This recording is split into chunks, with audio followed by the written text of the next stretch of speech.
Hello dear viewers, hope you are fine. I still remember the exact moment my 5-year-old daughter changed my life forever. It was a quiet Sunday afternoon.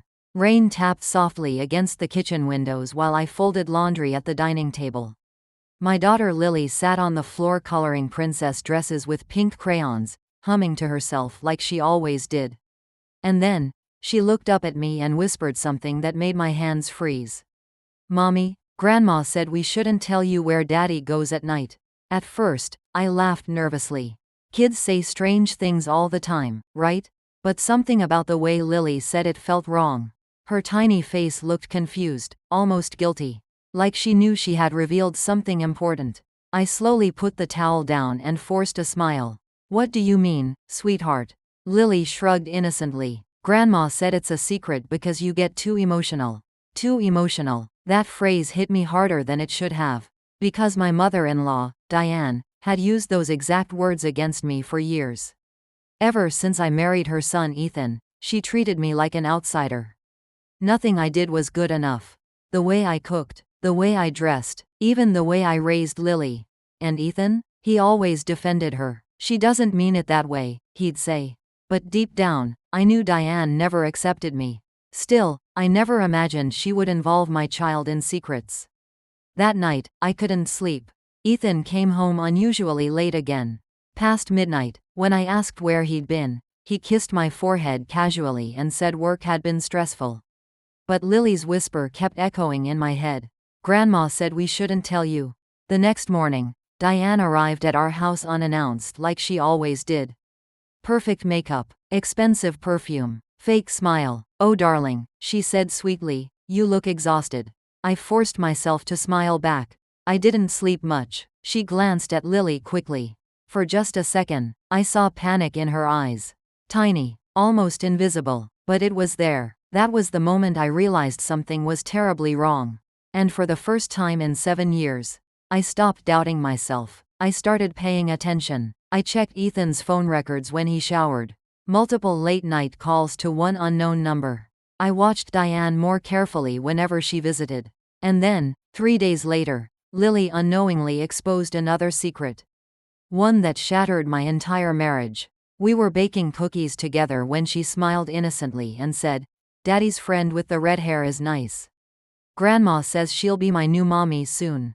I felt the air leave my lungs. My hands literally started shaking. What friend? The pretty lady Daddy hugs at Grandma's house.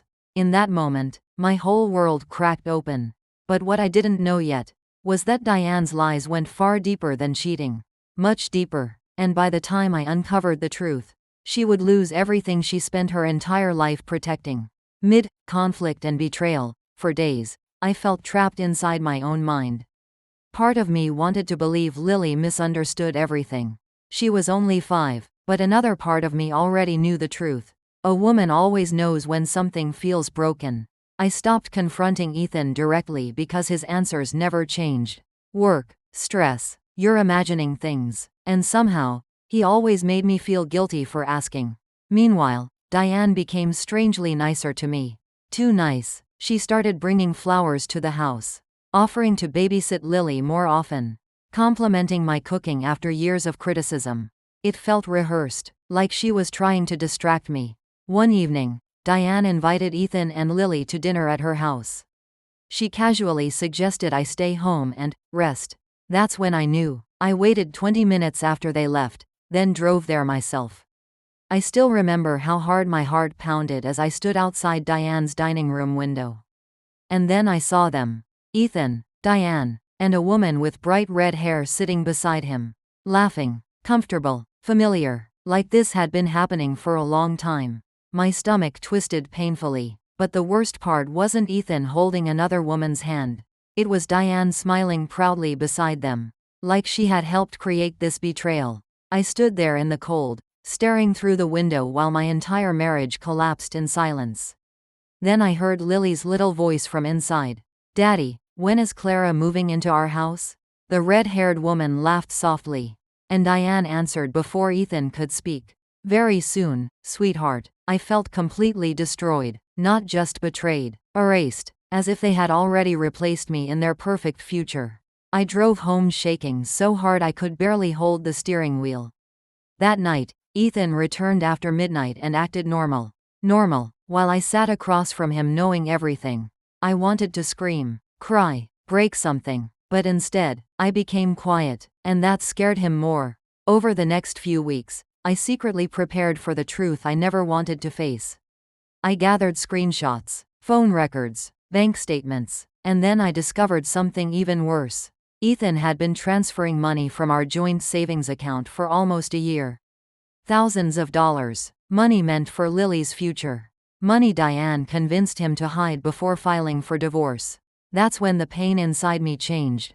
It stopped being heartbreak and became strength, because betraying me was one thing. But using my daughter's future while teaching her to lie to her own mother?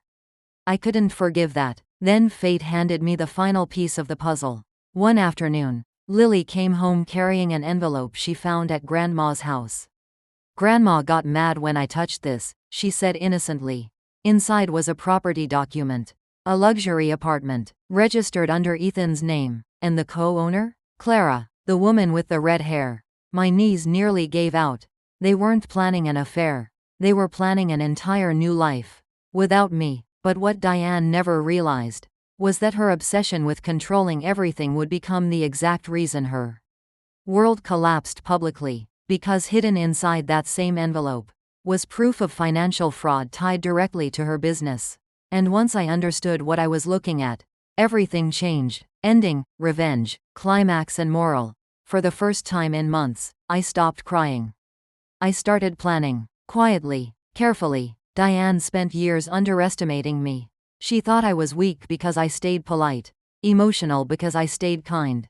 But pain changes people, and mothers become fearless when protecting their children. I contacted a lawyer privately and handed over every document, screenshot, and bank transfer I had collected. Within days, the truth became horrifyingly clear.